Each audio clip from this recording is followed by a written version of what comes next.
yang lembut hatinya kepada kerabatnya dan kepada kaum muslimin dari surga. Yang ketiga, afifun do'ifun muttado'ifun du'yalin, orang yang pandai menjaga diri, menjaga kehormatan, lemah dalam dunia tapi tidak lemah dalam agama. Du'yalin, yang memiliki keluarga. Nah, itu salah satu 3 kelompok penghuni surga. Pemimpin yang adil, rajin bersedekah, rajin berbagi. Makanya dulu para sahabat adalah orang yang rajin berbagi. Umar bin Khattab itu kan masa mudanya sampai menjelang usia tuanya kan kafir. Ketika menjelang usia 40-50-an baru masuk Islam. Tetapi lihat, Islam membentuk karakter Umar menjadi orang yang 180 derajat berbeda.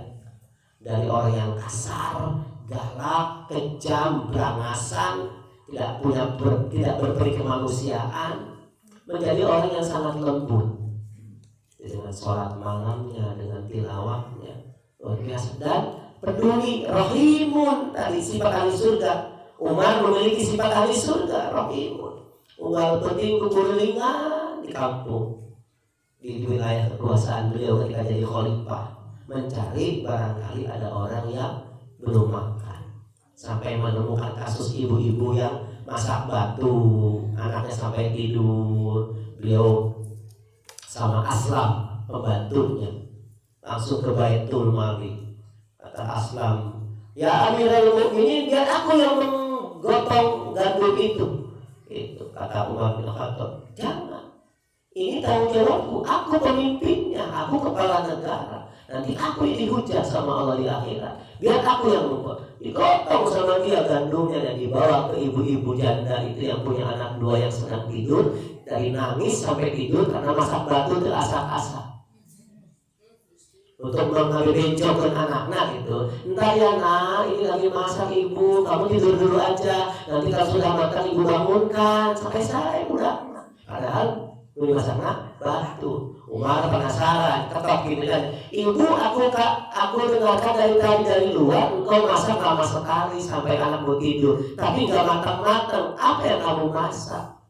Lihat aja sendiri, tinggal gede batu, masak batu.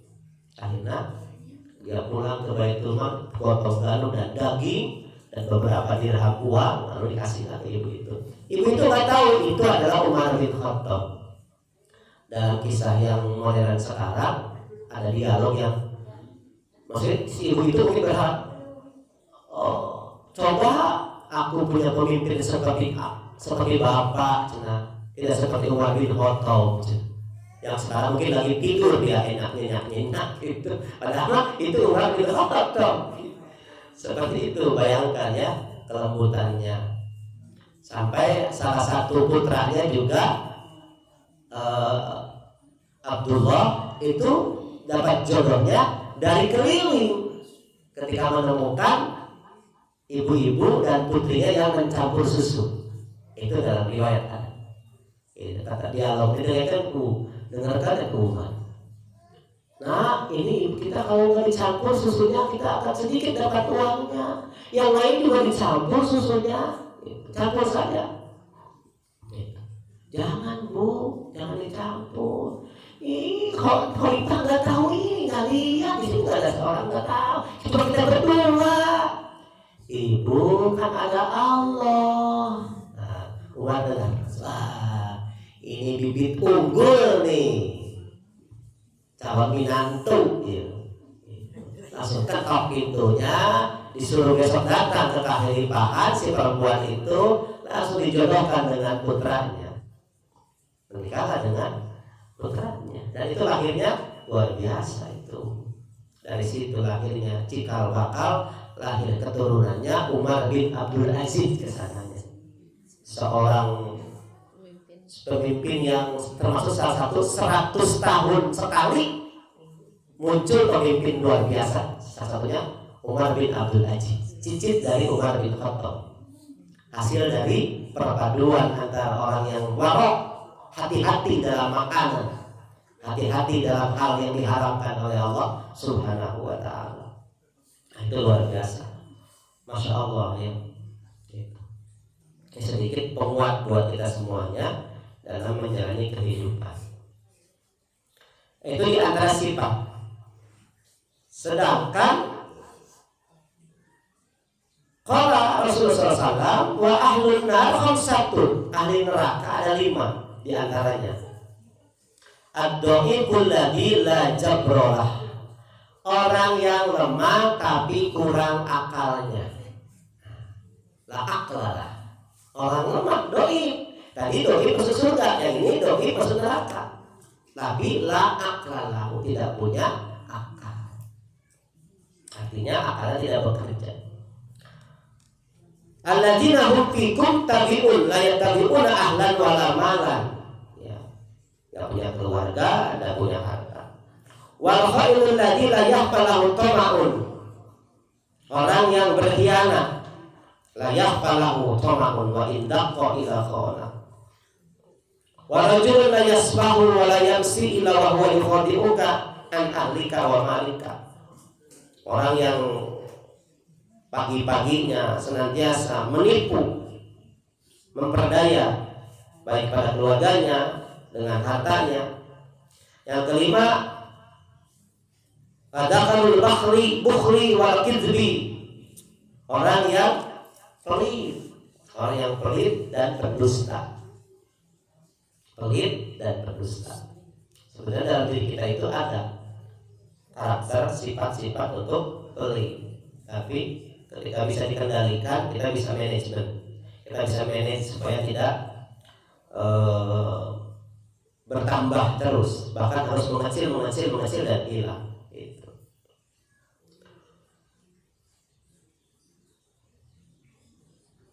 Nah, ini kemudian ada lagi dari Harisah bin Wahab al-Khuzai. Qala Rasulullah SAW, "Ala ukhbirukum bi ahli jannah." Maukah aku kabarkan kalian ahli surga? Yaitu kata Rasul, kullu dhaifin mutadhaifin law aqsama 'alallahi la abarra ismuhu. Orang yang lemah dianggap lemah, tadi lemahnya bukan lemah agama, tapi lemah dunia, tapi kuat agamanya. Bila dia bersumpah, sumpahnya akan didengar. Itu orang yang ahli surga. Ala ukhbirukum bi ahli nar.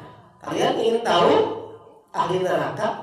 Kullu utulin jawadin mustaqbilin, orang yang kejam, keras hatinya dan takabur.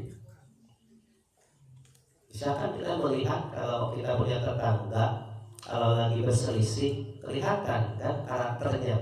Dia termasuk yang ingin berdamai apa yang berkaitan tentang pasea. Kelihatan, ya, kelihatan.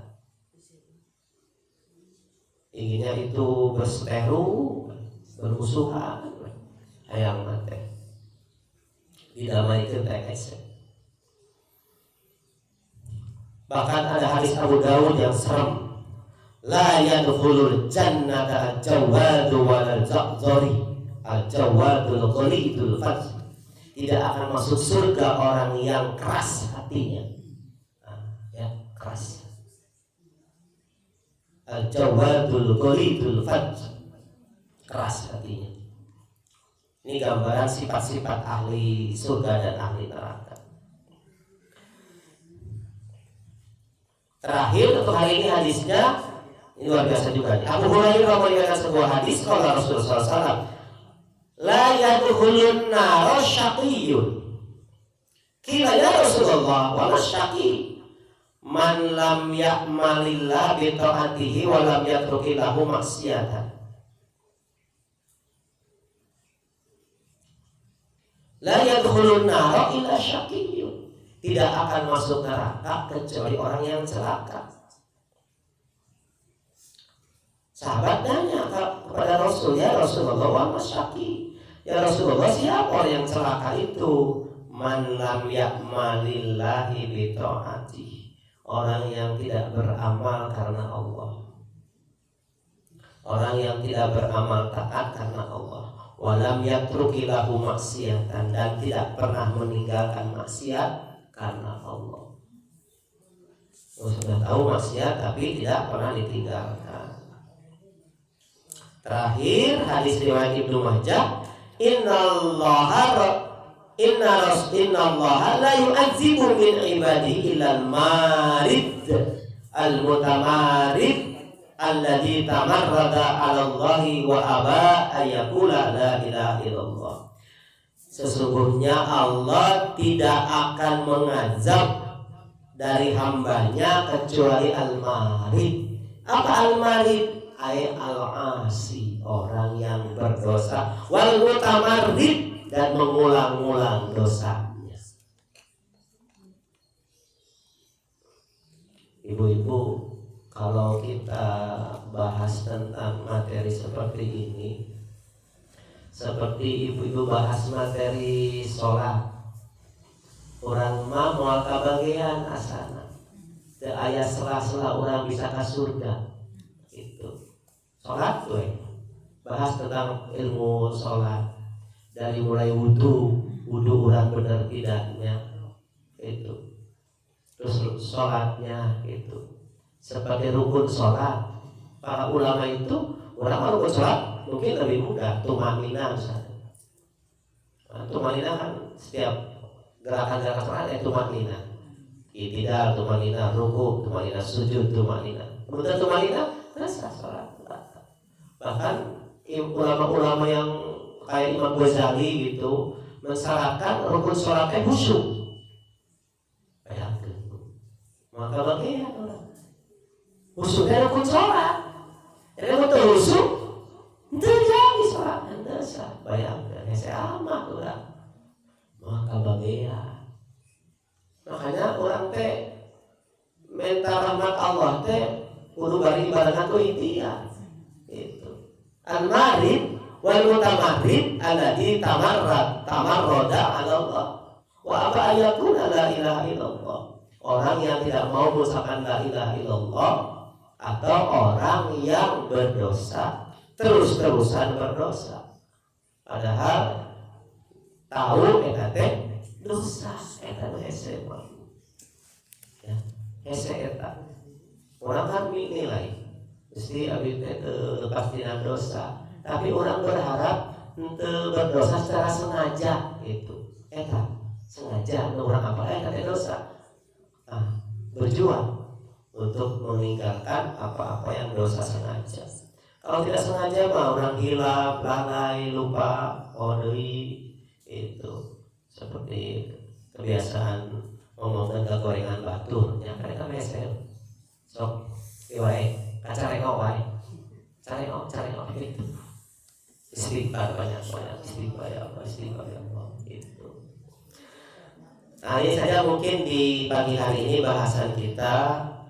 Mudah-mudahan jadi penguat ilmu kita tentang akhirat, penguat ilmu kita di dunia ini sampai nanti kembali kepada Allah Subhanahu wa taala. Mudah-mudahan Allah senantiasa mendampingi kita, mendampingi dengan hidayah taufiknya, mengampuni dosa-dosa dan kesalahan-kesalahan kita serta kehilapan dan kelemahan-kelemahan kita, dan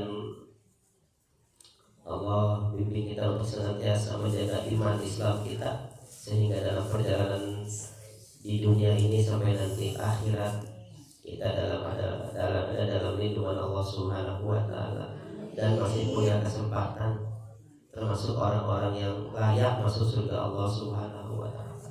Amin ya Allah ya rabbal alamin. Demikian taklim kita pagi hari ini, mudah-mudahan ada manfaatnya, yang benar dari Allah, yang salah dari kesalahan saya pribadi mudah-mudahan Allah Subhanahu wa taala mengampuni. Kita akhiri dengan hamdalah, alhamdulillahirabbil alamin, dan doa kafaratul majlis. Subhanakallahumma bihamdika asyhadu an la ilaha illa anta astaghfiruka wa atubu ilaik. Assalamualaikum warahmatullahi wabarakatuh.